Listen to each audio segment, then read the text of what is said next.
This is Joe Carpenter. Today is June 17th, 2021, and I'm interviewing Kevin Smith for the first time. This interview is taking place at University Hall at the University of Texas at Arlington. This interview is sponsored by the College of Liberal Arts and is part of the Maverick Veterans Voices Project. Thank you for being here, and thank you for agreeing to interview. Pleased to be of service. Where are you from originally, and what can you tell me about your growing up? Joe, I was born about 20 miles north of Fenway Park outside of Boston. Really? A fairly large family.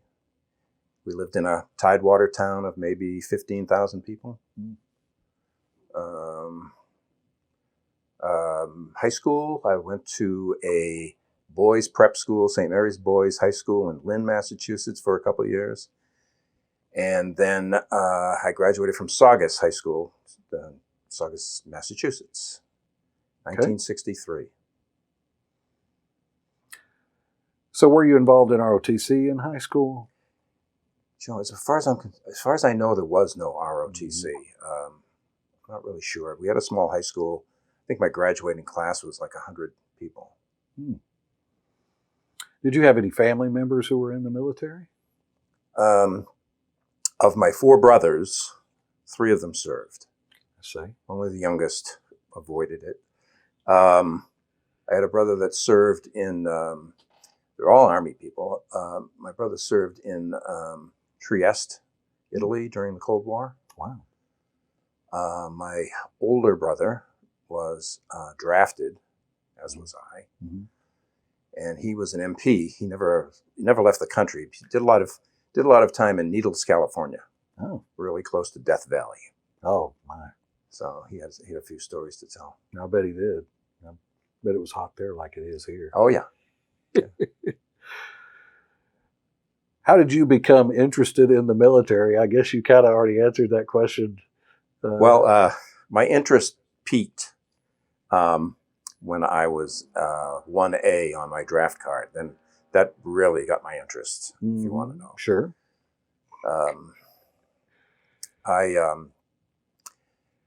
When I graduated from college in Chicago at Loyola University, I had a job, but I also was looking for deferments. So I got my teacher's certification in Illinois. But of course, that was not enough to defer you. I see. In the long run. And what year was that again? I graduated in 1968. Okay. And I was certified shortly thereafter. Mm-hmm. At the same time, I was working, and I worked my way through college. So, in a family business outside of Chicago. So you had a bachelor's degree at this time? Oh yeah. I was drafted after I graduated. And drafted as an enlisted guy? Yeah, I was. It wasn't unusual, Joe. There were, I was qualified to be drafted, and I had my student deferment. Right. In those days, you had to carry your draft card around with you. That was part of the regimen. And the draft was a huge thing for college students in those days. A huge sword, scimitar over your head. Right. So. But as a college graduate, what I was getting at was, as a college graduate, could you not have gone to OCS and been an officer? I was constantly advised of that after I was drafted. When I reported to, I took the Northwestern to the Van Buren Street Induction Center in Chicago, and they offered it to me there, and I said, I'll think about it. They offered it to me after I was sent to Fort Campbell from Chicago. I was sent to Fort Campbell, which is the home of the 101st Airborne. And I considered that then, and I asked if I could make my decision at a later date. And when I finally refused, OCS, they offered me the training for chaplain's assistant. I see. So I think that must have something to do with your education. Okay. All right. Why did you choose not to do that? A draftee was a 2-year hitch. And at that time, I think I would have had committed to 4 years. I see. That makes sense. And I had things to do. Right. Life was waiting for you. Yeah. So what is your affiliation with the University of Texas at Arlington? Personally, I've done some coursework at UTA. I studied archivy under Gerald Saxon in his certificate program. Mhm. The reason for that was preparation for the ACA examinations, which means the Academy of Certified Archivists. Right. And when I was doing that work, I was employed by the National Archives and Records Administration, and that was appertained to what I was doing there. So, I see. Okay. So we'll come back to that after we've okay. talk a little bit more about that after we've talked about your military career a little bit. Other affiliations with UTA. Mm-hmm. I did some coursework with Alan Sachs Oh. and Jerry Rodnitsky, Mm-hmm. who just recently passed away, Mm-hmm. and they were impressive people. Right. Yeah, very. Yeah. Certainly, Alan Sachs is a celebrity, isn't he? One of the, if you want to confuse somebody walking around the campus here, ask them to meet you at the Alan Sachs Memorial. Is there one? There are many. I know there are fields and Fields baseball and circles fields and circles, yeah. and yeah. Yeah. Someday a statue, I assume, maybe a bronze. Right. Maybe so. Yeah. Also, you have a Yeah, my family daughter's member. my daughter graduated from UTA, and she's doing graduate work here. Uh-huh. And my wife has worked for UTA for on and on, in certain situations for 15 years or so. So Wow. So you really do have a So I have a UTA connection, Yeah. yeah. Even in spite of not having graduated from here, you have quite a connection. some of the graduate work I did here did apply to my MA, which I got from the University of Dallas. Oh, okay. I was going to ask you about that, and so your MA was in what? American Studies. Okay, and was that related then to your archives work? Yes, Okay. yes, it was. At the Yeah. National Archive. A little reinforcement. I see. Okay. And why did you choose that route? Why did you choose to go into archives and that line of study? You mean, well, when I left my manufacturing business Mm-hmm. in Fort Worth, being a history and politics grad, I was interested in archives. Okay. I was interested in what that represented, Mhm. and the historical value. And I was hired by NARA as a researcher early. And I ended up in the director situation. I was assistant director for a time until I retired. Mm. Okay. So I was 15 years at NARA. My goodness. That's a good career. Yeah. So we mentioned that you were drafted into the Oh, yeah. Army, Yeah. and you were selected to be a chaplain's A assistant, citizen soldier. a Joe. citizen soldier, right? And you were selected to be a chaplain's assistant. Yeah, I think they, I don't know if that's something you can apply for. Hmm. They offered it to us, and after basic training, we were sent to Fort Dix, New Jersey, and that was advanced infantry, and you're still an infantryman. Right. Okay. Advanced infantry, weapons, and admin training. Hmm. There was a lot of admin training that you had to qualify for. Hmm. From Fort Dix we were actually sent to Fort Hamilton, New York, which is right in Brooklyn on the Verrazano Narrows, just the east side of the East River, across from the East Village, which was an attraction too. Sure. So that was another 4 or 5 weeks.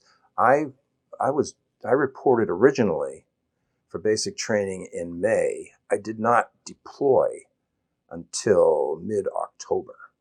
Okay. And of course, my orders were Vietnam. Sure. And that's quite a lengthy A lot of training training for an enlisted guy. For an enlisted guy. Yeah. By the way, that's where we had weekends off when we were in New York. Uh-huh. And I would go to the East Village, still doing the coffee shops, Right. And that's where I was at a hotel in East Village. That's where I saw the moon landing on TV. Oh, wow. Yeah, that's interesting. What was your impression of that? Oh, I thought it was terrific. I was becoming a patriot. Yes. Yeah. Very good. I guess. Well, all that time in Chicago in the 60s, I was political. How so? I used to go to the meetings. I'm not going to name any Okay. associations, but Sure. everyone was political. Mm-hmm. You think they're political now. They were political then in the 60s. In 1968, they had the Democrat convention in Chicago, and that was a real brouhaha. Right. Right at that time, I went to Canada. My grandfather was a Canadian. Oh, okay. I went to Canada, and we did some touring and some job interviews in Canada. I was kind of mixed about my situation with the draft. Sure. In the long run, you're loyal, you have responsibility, you have family pride, Right. and you're happy to be an American. Right. In 1968, the Democrat convention, that was the police riot of 1968 is what they called that. His Honor, Mayor Daley. Yes. Yes, indeed. Yeah. Along those same lines, this is maybe pre-war. This is out of left field a little bit. Yeah. Your involvement politically. Bobby Kennedy was assassinated that year. Martin Luther King was assassinated that year. It was quite a year. Yeah. It was a very, very difficult year for the country. And then we got landslide Lyndon as president. Right. And the bombing began. Right. Okay. But there was a lot of anti-war sentiment, especially inside the universities in Chicago. Right. University of Chicago, Northwestern, Right. DePaul, Loyola. Yeah, Chicago 7 and all that. Yeah. Right. That's an Quite a interesting time. place to, and it's an interesting place to be from during that time because that's kind of the center of Sure. the protest movement, if you will, of the Vietnam War is Chicago. It was, yeah. So that's very interesting. And so then you said you began to become a patriot. Tell me what you mean by that. Well, that was basically a family thing. We have a large family that all served. We served. If you were alive and breathing in Chicago in those days, and you were a college student, you were basically anti-war. So you were you were anti-war for the Vietnam fiasco. And the politics were hot and heavy. Yeah. So I went to a couple of meetings and dragged some people with me. Right. And then, so as you, like I said, as you went through training, et cetera, those attitudes changed, and was it only because of family that those attitudes changed, or? No, you go through a little psychological thing too. Um, in basic training, you know, Mhm. I'm 23 years old, Right. and I'm there with a bunch of teenagers, Mhm. and I eventually clicked with me that do what you can do your best, and so I thought I excelled. Mhm. So if if you're going to do it right. Very good. So So you were after your training. So in October of what year you were sent to Vietnam? I was sent to Vietnam in October of 1969. Right. So still a very hot time in Yeah, Vietnam. yeah. They were um, about 6 months after that. There was a concerted effort toward Vietnamization of the war, Right. and and we became quite military um, in the in the year 1970. Early in that year, Mm-hmm. we started saluting again, and Oh.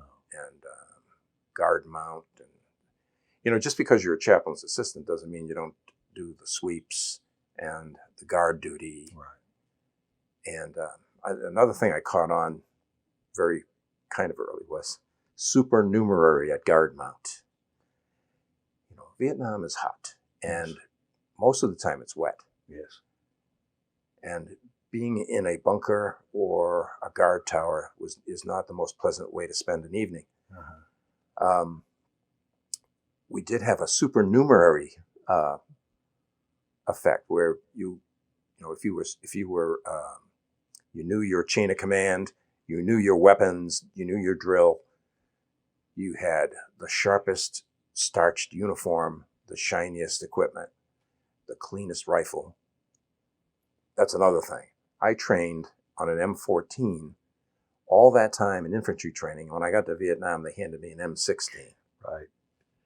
which was took me a while, but Yeah. I became an expert. Yeah. Um, so the supernumerary was chosen every guard mount, and if Okay. you were chosen for guard mount, um, you certainly wanted to appear prepared.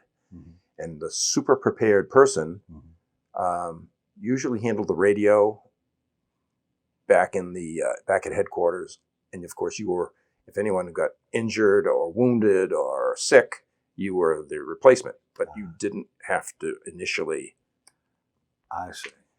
go out in the truck and take your station. And so your goal was to be My squared goal was, away at all and I times. was every time. Every time.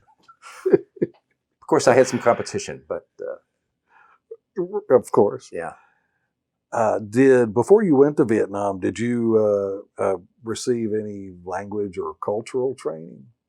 Oh yeah, we had counseling. You know, at Fort Hamilton, we had I think it was a 4 or 5 week training of not only military funerals, Mm-hmm.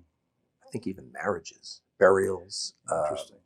but there was counseling and some bereavement training. Mm-hmm. When you say counseling, you're talking about counseling training, as in your duties as a chaplain's assistant. Chaplain's assistant. The primary duty is to take care of the chaplain. Right. You're like almost like a man at arms, you know, for the chaplain. Right. Some of the chaplains could handle themselves very well. Uh-huh. Some of them were theology first and military second. I see. You know, but there was they ran the gamut. Some of them could protect themselves very well. Some refused to bear arms, at all. So I see. So your secondary duty then would be kind of like an assistant chaplain in Well, counseling or bereavement, dealing with some of those issues with other soldiers. yeah. Interesting. Except, you know, when I landed at Da Nang, we took a C-1, I think, transport. You know what that means? Well, we left Oakland on Flying Tiger Airlines. we stopped in Honolulu, Wake Island, Oh, wow. which is an airstrip and a custard stand. Hmm. Then to Manila before getting to Da Nang. Then from Da Nang to my station, which was Quy Nhon. Mm-hmm. Many of the people I trained with at Fort Hamilton were part of this. Okay. So this small group, many, not all. Uh-huh. Some went to Europe, some stayed stateside. You're referring to chaplain's assistants? Chaplain's here? assistants, Okay. yeah. How many of them were in your group? Probably about 20. Oh, wow. Yeah. I can't really remember how many there were. Mm-hmm. Enough to fill a typical classroom. You sure? We got to Da Nang, and we took the transport to Quy Nhon, which is Tu Corps, they called it, which is Central Highlands, Vietnam. And we were sent to Camp Granite. There were a couple of, camps in a big complex in Quy Nhon. It was a big base.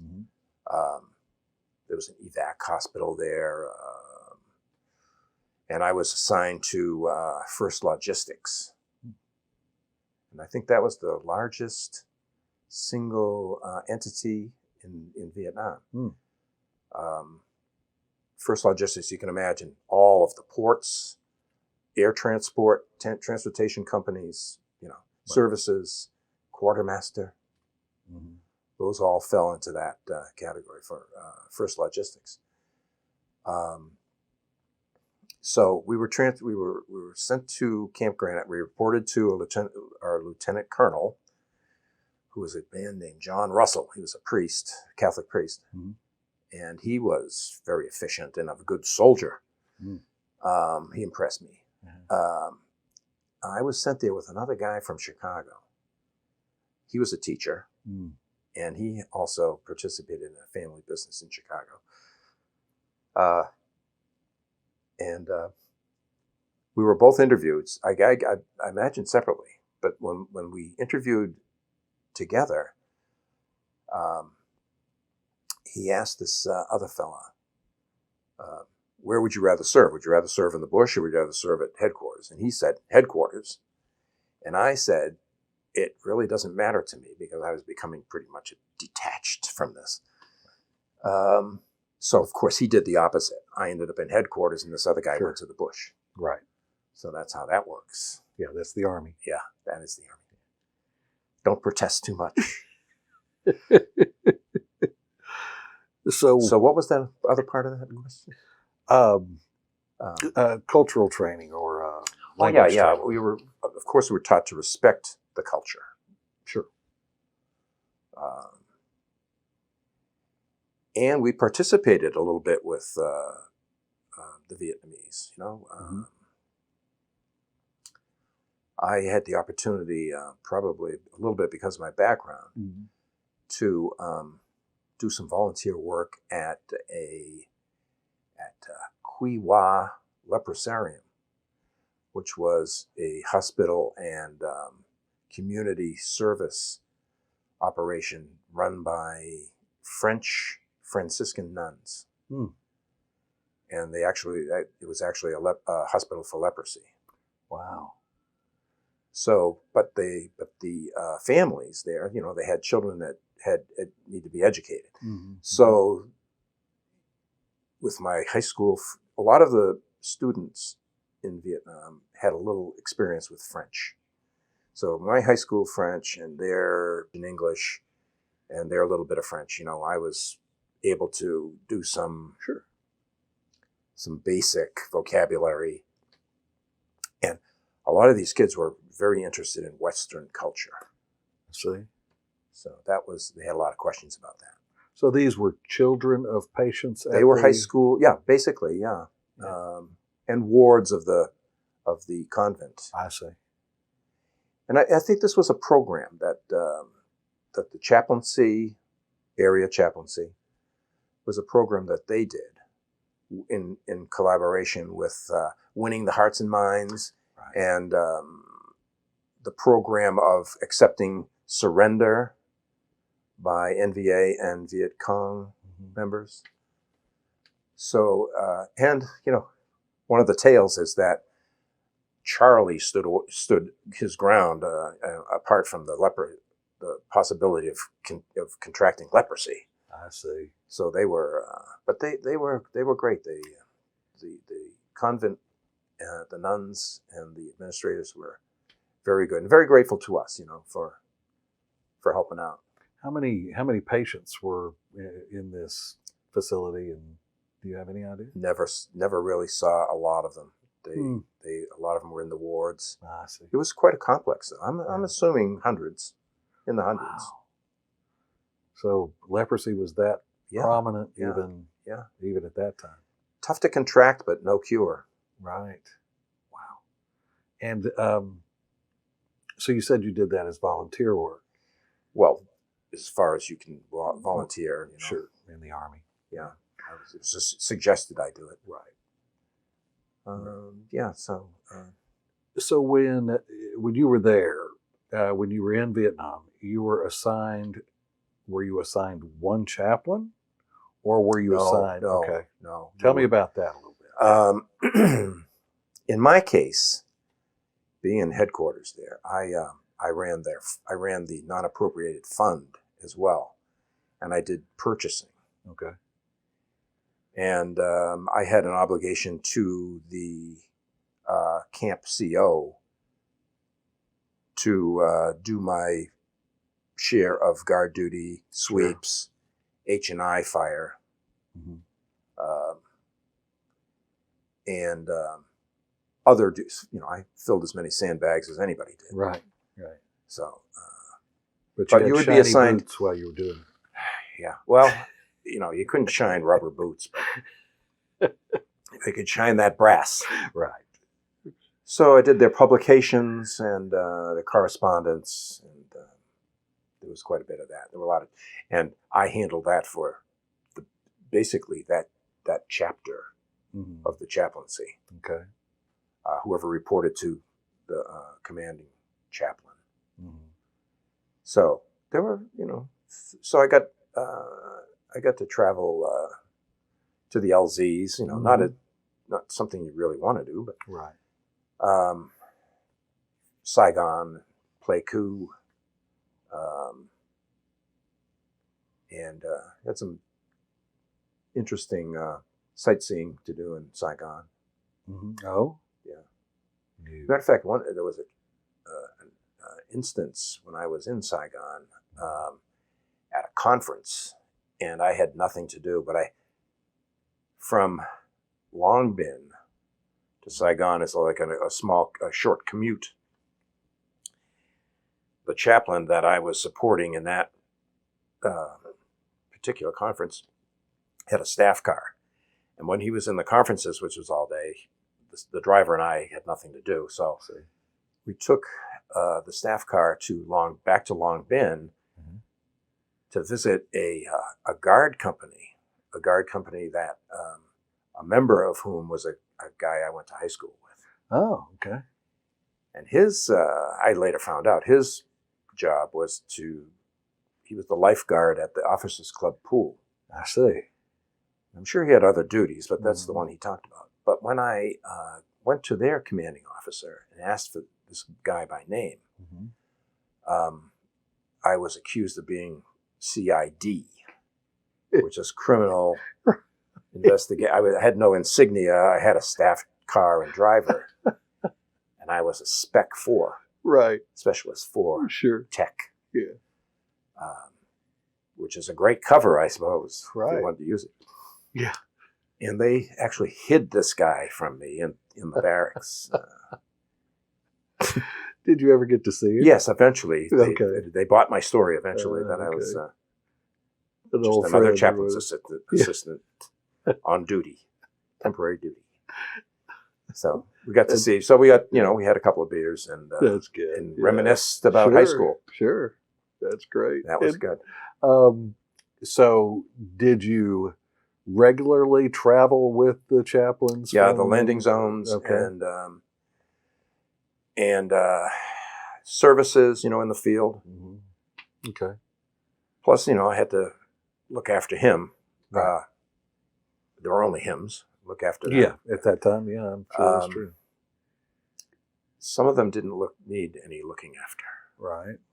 The sidearms, Yeah. Interesting. bandoliers, sidearms. Chaplain. And some of them needed a lot of Okay. attention. Okay.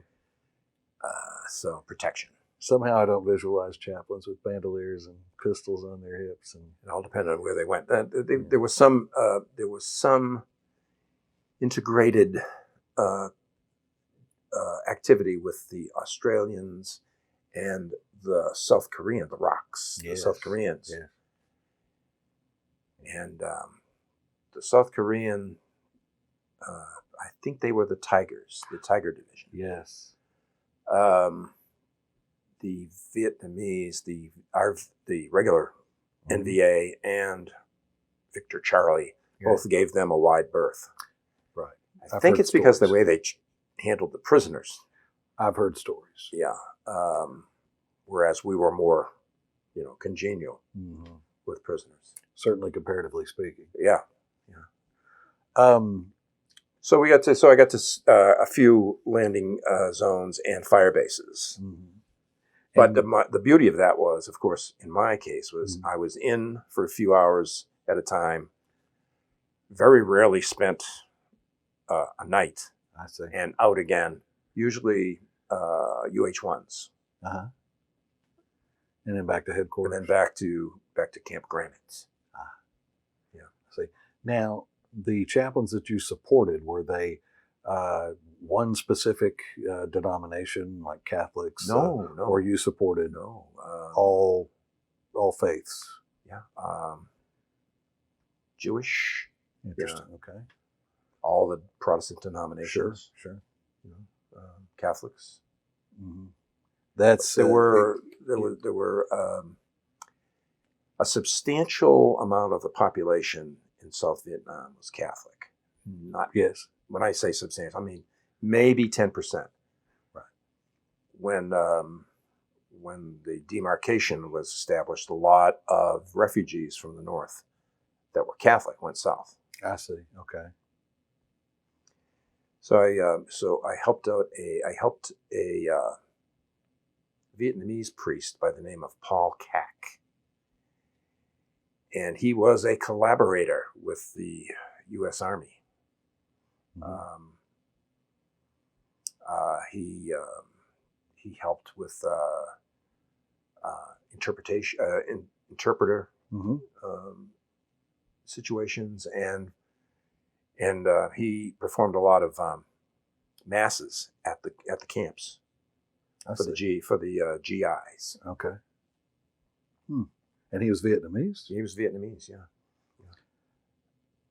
Did you see or participate in any combat situations while you were there? Well, typically not. I witnessed it. Of course, the camp would get hit periodically. Mhm. The sappers would blow the gates, or once in a while we'd catch a mortar round or two. Harassment and interdictment fire, Right. against the side of a mountain, hoping to draw fire, I suppose. Right. There were stories about sensors on the mountain, uric acid or something. Okay. And I think most of the time they tracked animals. So I don't think that was very effective. Right.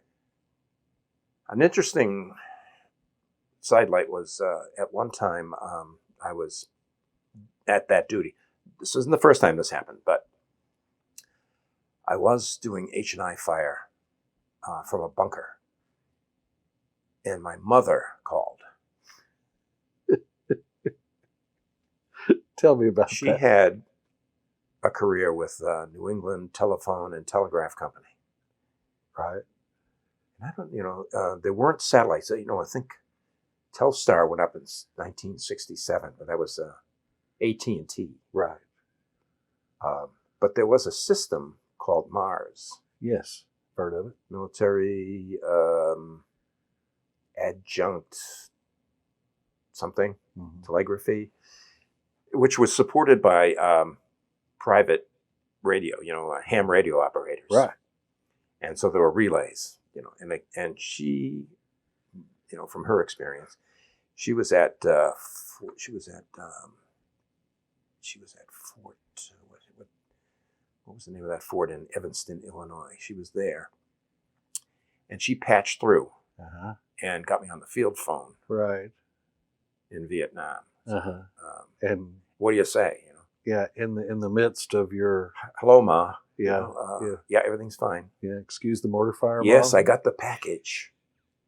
The cheesecake, I think, was a little moldy,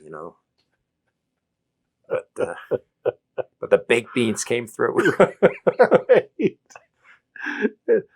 That's Yeah, that was surreal. Yeah. Yeah, and that's Not every GI got that experience. no. And when and the field phone operator would say, "Smith, it's your mother. Smith, you gonna take this?"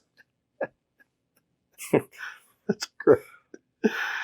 Oh, Embarrassing, but well, but yeah. heartwarming at the same time. Well, sure. Mom was concerned about you. That is heartwarming. It's pretty funny. Yeah, it is. I could only imagine what that would be like. Imagine how the other people felt. Yeah, they were probably a little Jealousy. Mixed. Yeah, jealousy Sure. on one side, maybe. Amazement first. Yes. Hilarity ensued. Oh, yeah. I'm sure. Yeah. I bet Yeah, you took there were a few jokes later. Yeah, I'm sure there were. Did you lose anyone close to you while you were there? Well, there was a pilot, a Huey pilot that shuffled us around quite a bit. He had a terrible accident and burned up on the ground. There was, they fly in formation Sure. occasionally, Mhm. and one of the choppers got hit and veered into his vehicle, Oh, and he burned up. We saw what was left of that. wow. When the UH-1s burn, they burn quickly. Yeah. Wow. They burn fiercely, so there's no escape. Mhm. So that was a loss. That was like an acquaintance of mine, Sure. but not too much. Not intimate friends, but No, we weren't really in any major mission operations. Would you say that you avoided intimate friendships while you were there? You make some pretty fast friends, no matter. There were when I was discharged early because I extended my tour. Okay. I was in country probably a little less than 14 months. Okay. So it's a little bit more than the normal tour. Right. But at that time, the Army, to save resources and cash, it wasn't worth it to reassign me. They put me in a reserve unit out of St. Louis when I returned to Chicago. Okay. Which never called me for duty. Never, not Really? once. Never heard from him. But those few people that I knew, it was like 2 or 3 guys who were pretty close. They came to my wedding in Chicago. Oh, actually, it was in Kenosha, Wisconsin. I was married in 1973, I see. and they had been discharged. Uh-huh. They came to my wedding, so they were pretty. We stayed in touch a little bit, but it fades. Right. Those things fade away. Sure. And friendships have the tendency to do that sometimes. And Yeah, things happen in your life. and you answered the next question. Were you in a relationship when you served, or married, or No, in a relationship? no, I wasn't. You were not. No. So once again, hilarity ensues as I ask the question, how did you communicate with your loved ones? Well, that was you one talked way, to- yeah, telephonically. Right. Which is the, unusual. the other way was, of course, letters. Yeah. And they people talk about redaction of our mail, APO, Mhm. San Francisco. Mhm. But no one ever really said anything about that in my family. Mhm. I was, I got a lot of packages. I got, and I sent slides. I was a fanatic Pentax 35 SLR Right. photographer. So I sent a lot of slides to my Uh-huh. father, and he sent a lot of people I worked with. I had a job. I was employed before I was drafted. Uh-huh.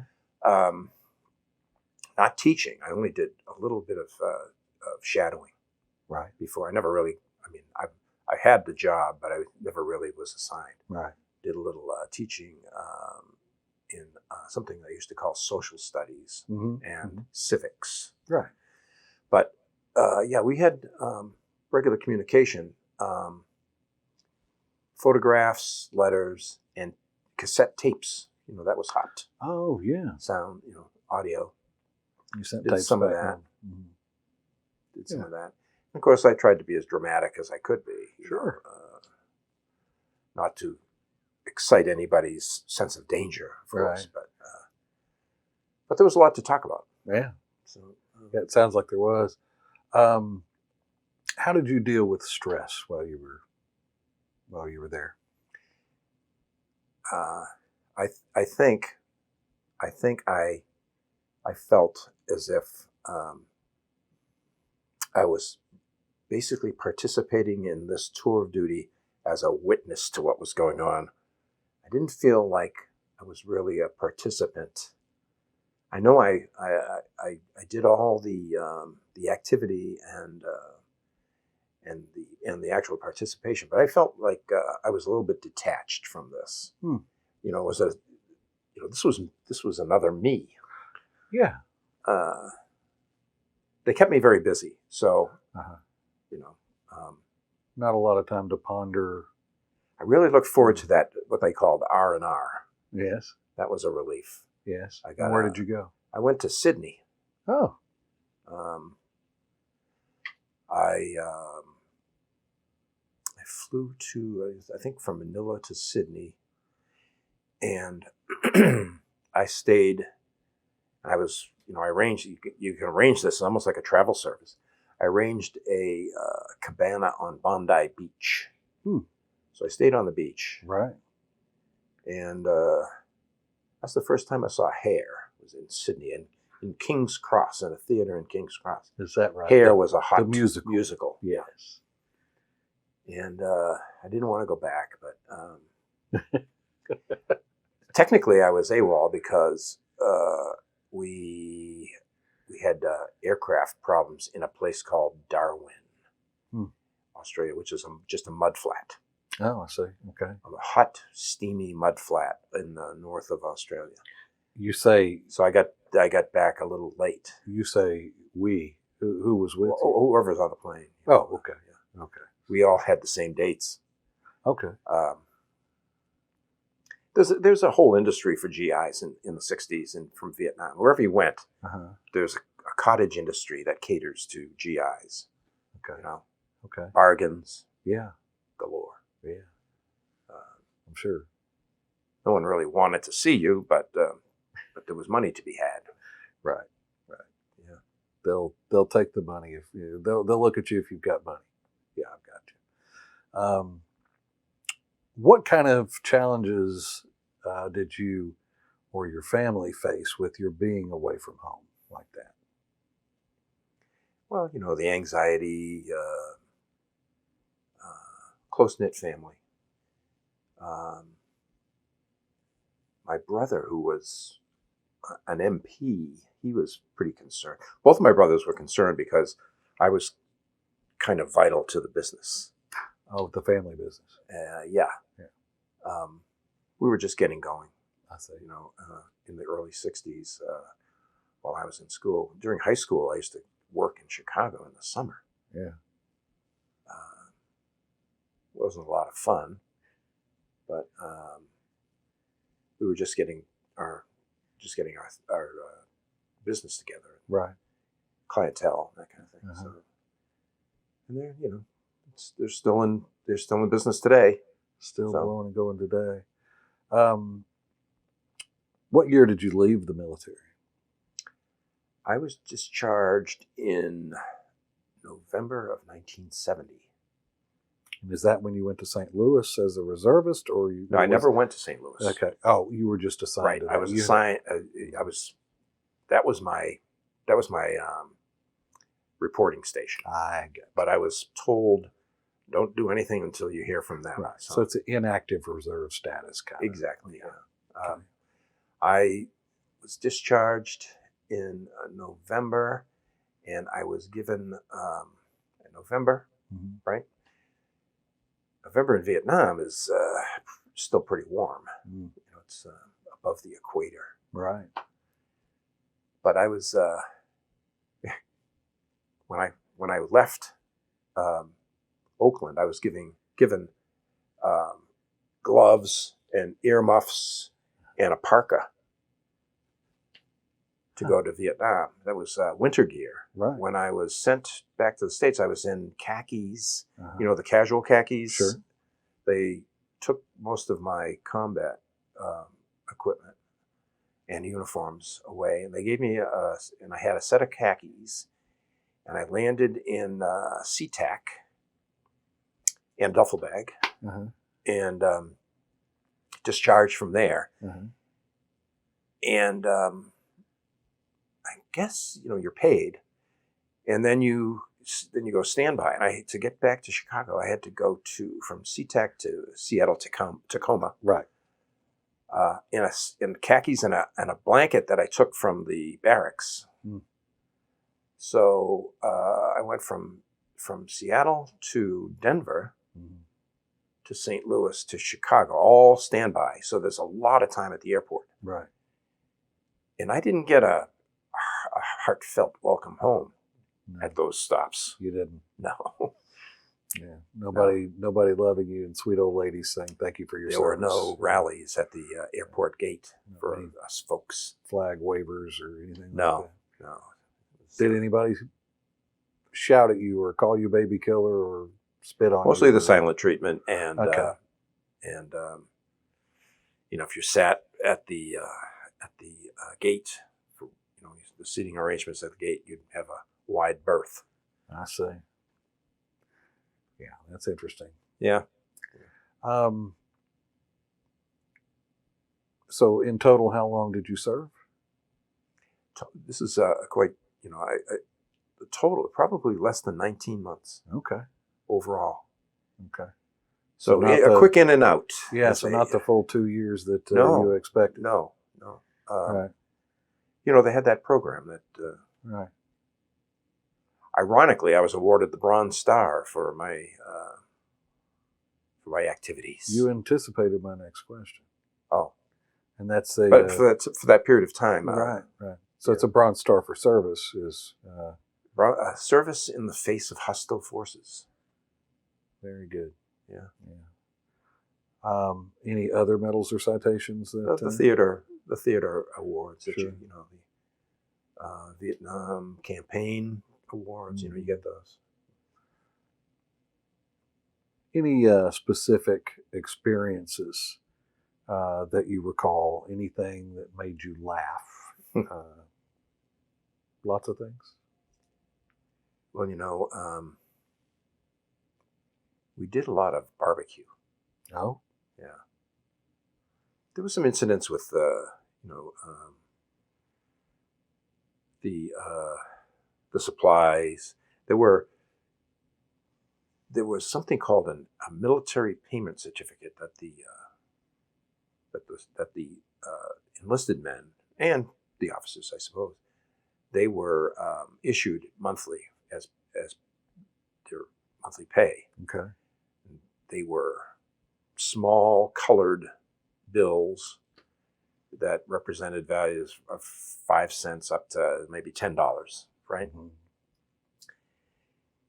And the GIs would spend these whenever things were not off limits. They'd spend them in the city of Quin Yon and the suburbs, Okay. and the local merchants would accept them. Oh. They were not easily. They were used. They were used as exchange on the base. At the PXs, at the EM clubs, at the officers clubs. Mm-hmm. and every once in a while they would do a reissue, and if this would be without notice. There would be no more blue money. There would only be green money after this. I see. And so no one could speculate Right. on. And the funny thing, I guess it was funny, would be the local merchants would stand at the chain link fences, throwing these worthless military payment certificates over the fence at us and cursing us, of course, Sure. in whatever English they knew. Right. Or not. Yeah. Yeah. So that so they did that every once in a while, so that there would be, no arbitrage. I see. And I did run the Quignon area chaplain's non appropriated fund, mhm. so I got the best exchange rates for them on I these see. things. I think Okay. that helped. Oh, well, that's good. But that was, I don't know if it was funny or tragic comedy, where yeah. now all of their NPCs were worthless. Yeah. Yeah. Tragic and Tragic comedic. comedy. Tragic in the sense that they lost all that money, but comedic in the sense that they They were were getting something for nothing, you mean? and they were Yeah. throwing things at you. And they were throwing these balled up wads of Right. currency back over at us, hoping for what, I don't know. I don't know, but I hope you learned your lesson. But I understood they did that annually, but you never knew when annually, maybe semi-annually. Right. What was your rank when you left the service? Specialist 4. Okay. I was a E1, then a private first class, and then you get it. If you're not, pretty sure they still use that echelon specialist. Uh-huh. I think they still use I think that so. in the enlisted ranks. Yeah. That was a non-command, Mhm. a non-command ranking. Mhm. So if you weren't going to be, I guess it was equivalent of maybe a corporal, possibly. Mhm. E4. E4. I guess so. E4. Did you experience any discrimination while you served? Discrimination for your religion, for instance? No, not for my religion, but when I was drafted in boot camp, is it possible to be a non-aggressive, non-combatant type? I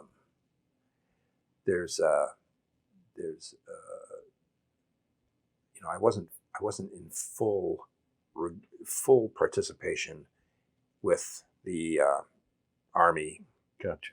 culture to begin with, Yes. and I paid for that quite a bit with peeling potatoes I see. and cleaning latrines Yes. and doing a lot of running Yes. and a lot of dry shaving. Yeah. But I quickly mended my ways. I see. But that's interesting because oftentimes we think of discrimination in terms of race or religion or national origin or sexual orientation, whatever. There was And yours was not based on any of those things. maybe and yet- politics, possibly. Right. Right. In Vietnam, the incarceration for Black American soldiers was a lot higher than it was for non-Black. Mm. They used to say that Long Binh Jail, which is nicknamed LBJ, had a higher population than any domestic penal institution Really? at one time. Wow. I don't know if that was when I was serving, but Now that's at the height of the Yeah. civil rights movement and the Exactly. heights. Yeah. Well, even beyond civil rights, we're talking now more militant branches of the civil rights movement. but not being on a line unit, not being involved in a line unit, I probably didn't see a lot of Mm-hmm. the problems that might have existed then. Mhm. I'm sure there were.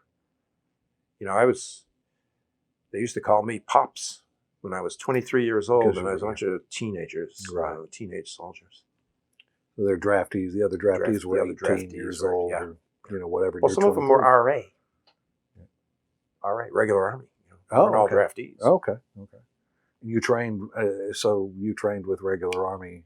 Oh, yeah. Okay. Yeah. Interesting. So they were volunteers then. Yeah, they were.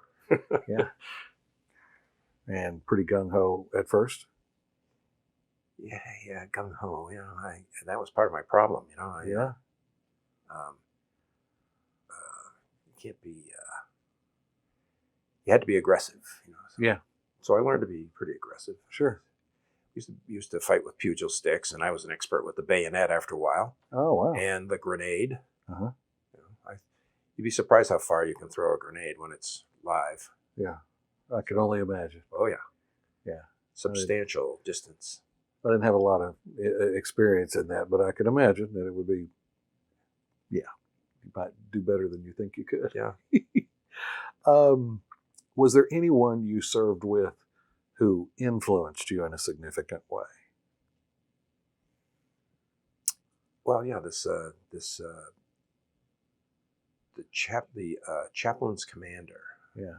This guy John Russell. He was a pretty impressive character. Yeah. Very virtuous, Oh. but down to earth. You know, but you know, us sarcastic people, we make fun of virtues, and you shouldn't do that. Sure. You know, we learn eventually that Right. virtuosity is desirable. Right. Man of strong virtue. This Vietnamese priest that I worked with, Yes. Paul Cack, Yeah. I thought for sure he would not make it after 75, Oh. 1975. You know, Yeah. I thought for sure he would be at least subject to re-education, Right. if not worse, termination. But I read somewhere that he became a bishop, and Oh my. so somehow or other he had some kind of immunity for this. After all the collaboration and all the Right. support. Right. So that was heartening to hear. Sure. Yeah, that's interesting. Yeah, a few people. What makes you think about your service? What makes you recall your service? Are there sights or sounds or smells or music? Anything like that? Really, surprisingly, well, maybe not surprisingly, but no one really asked me that much about it. I had a few stories that I'd tell my kids, Sure. but I think under the surface, I think they were proud that I served, that I was a veteran. Sure. But nothing like this. You know, I went to a few veterans group meetings, and it seemed as if they've never got above the fray. They were still using that language, you know. Still raucous people. Okay. Even that, you know, even as old as we were. Sure. They were still. They still had that mental attitude. You know that. Interesting. Yeah. Some of them, you know. Yeah. Yeah. I mean, there were some serious presentations about charities and support veterans groups, support disabled veterans groups, and there's a little pocket of guys there that are still, Right. you know, that age group. Yeah. Even when they're not. Yeah. Yeah. That's And I guess interesting. that's. Does it change you? You know. Does being in a war change you? You know, everything you do changes you in one way or another, for good or bad. They were still had that. You know, I don't know how they were. They members of a veterans group that coalesced to, you know, with that attitude or not. You know. Then there are the people that are tragically affected by the war. Yes. It was a heck of an experience, I'll tell you. But you know, like we discussed once, that all these things, you know, didn't change you, for the worse. Mm-hmm. Everything changes you. Going to junior high school gives you a Sure. different attitude. Sure, right. Everything changes you. Yeah. But I wasn't a victim because I was drafted and sent to a hostile theater of war. But now, do you, getting back to that question, do you hear the animals? We've got to get out of this place. Well, that was one of our or, themes. Yeah, we got to get out of this place. Fortunate Son, or something like that, and takes you back. It was putting an X on a calendar. Okay. An X on the day on a calendar. There were people that did that. Yeah. Yeah. I'm short. Yeah. I'm short. And so it's, for you, it's just... the volunteer army. It makes you wonder, doesn't it? The volunteer army. How effective is the citizen soldier is something we aspire to. Yes. But a volunteer army without a goal is a tough thing to handle, a tough thing to manage. Yeah. Or a conscripted army. Yes. A citizen army without concrete goals. And, we had good organization and we never lost a battle. Right. Right. But the war, the outcome of that war was questionable. Right. I think that's very true.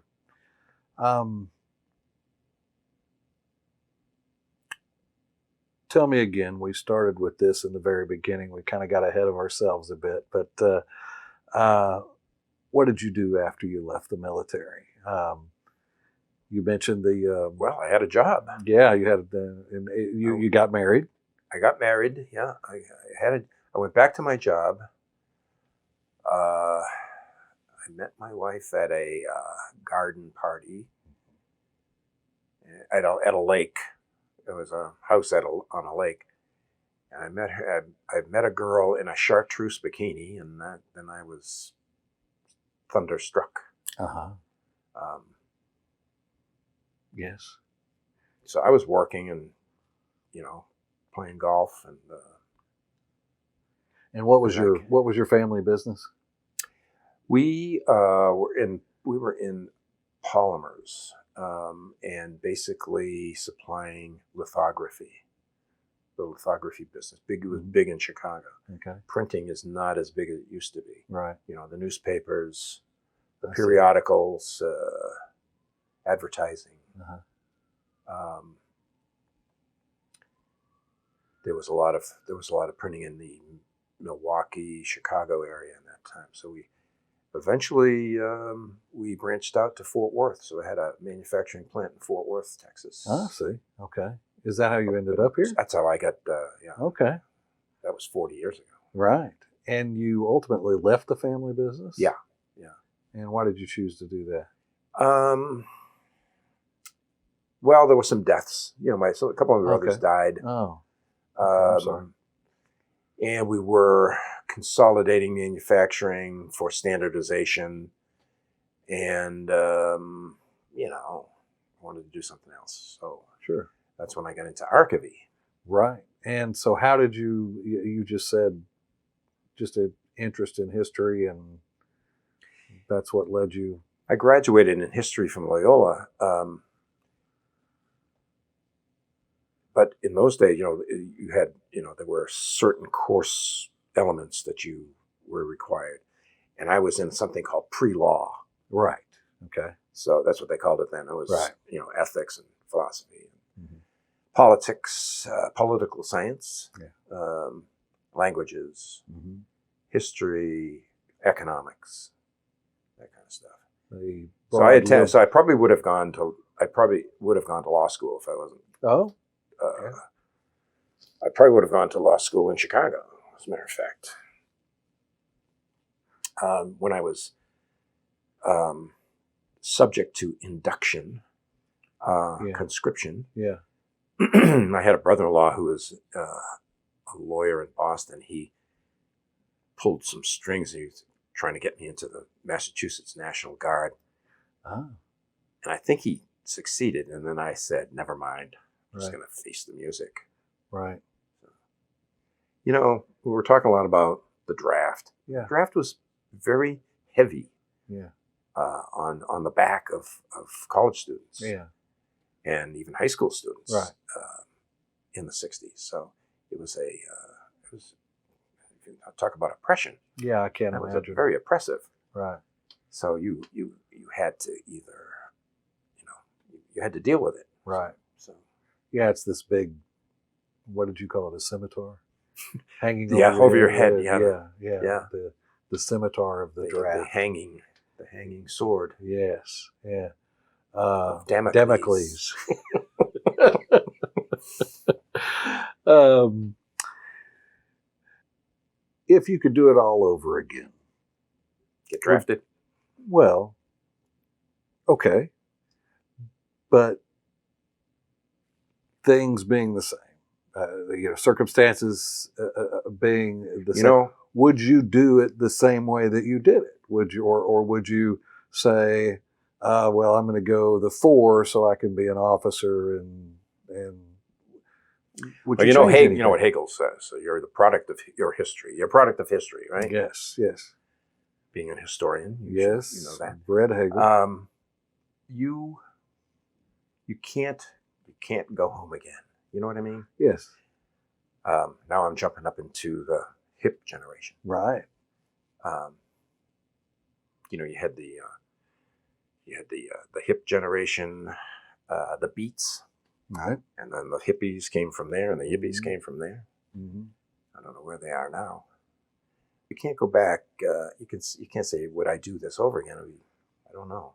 Yeah. I would serve if I were called. That's a reasonable answer. Yeah. In any time of my life now, I would serve when called. I would serve now if called. Right. Very good.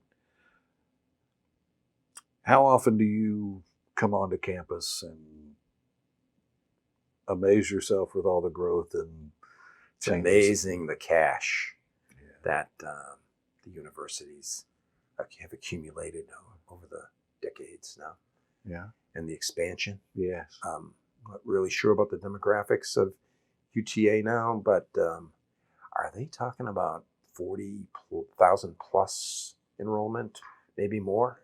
If you Maybe. It's- Yeah. yeah. Lots of international students, particularly because of the engineering school and the nursing school. the and nursing school, outstanding. Yeah. Yeah. Yeah. It's both outstanding. Social work department, social work. I'm a big fan of the Moving Mavs basketball program, Oh. so I like to take those games in. And what Great, they've made, great. and that field house is outstanding. Yeah.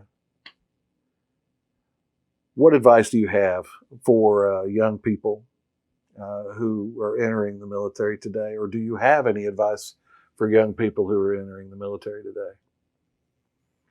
Well, now of course now it's all voluntary, Mm-hmm. and I think there's a lot of politics in the military now. Yeah. There are some social movements going on in the Mhm. military, Mm-hmm. for good or bad. Mm-hmm. If a high school graduate or even a college graduate, if they have some kind of direction crisis, Yes. I might even recommend enlisting, I think that's a good way to put it. A direction crisis. Yeah. because of the discipline. Mm-hmm. I think there should be a lot more volunteers than there are. Yes. The opportunity to find yourself in a discipline, self-discipline, Mm-hmm. self-motivation, self-industry, Yeah. personal Mm-hmm. personal gain, personal skills. Yeah. I think I think it's outstanding. Mhm. Helps you find out who you are and what you can endure. Whatever you study in undergraduate school, what are the chances you're going to be in that discipline? Unless you go on Right. and really you're an academic. Right. The the chances you're going to end up functional as a productive employee somewhere in that discipline are pretty slight. Right. So, you have plenty of time. I believe 4 years in the military is not going to just going to make, it's going to build your character. It's the blink of an eye. It is. When you 4 get years to our is, age. Yeah. I see. Yeah, for sure. Is there anything you would like to add to this interview that I have not covered? Boy, you're pretty exhaustive in your questioning. There's a lot of little adventures that we have, but we covered quite a bit of stuff here. There's some heartbreak in there. There's some fear, especially when you're first in country in Vietnam. Yeah. There's some. You're a newbie. Yeah. You're a cherry when you first get there. Oh, is that right? You're a cherry. I see. And so you're warned, that. I'm not sure I want to know what that means. Yeah. I think the first 3 months you're there, you're in dangerous waters. Right. And maybe the last few weeks you're there, you're in danger. Yes. Yes. And you're trying to avoid all possible scrapes. Right. And dust ups. But there's a lot, I think we covered it pretty good. I think so. Great. Well, I want to thank you for agreeing to this interview. Yes, sir. Yes, sir. When I'd heard your story secondhand from your daughter, I was blown away and just excited to hear what you had to say, because your story is unique and it's going to make a wonderful addition to our project. So I thank you. I have high hopes for you, Joe. Well, thank you very much. And I will try not to disappoint you. And, all right. Get out the editing knife. That's there'll be a little of that. Okay. Sir. Mostly it's on me.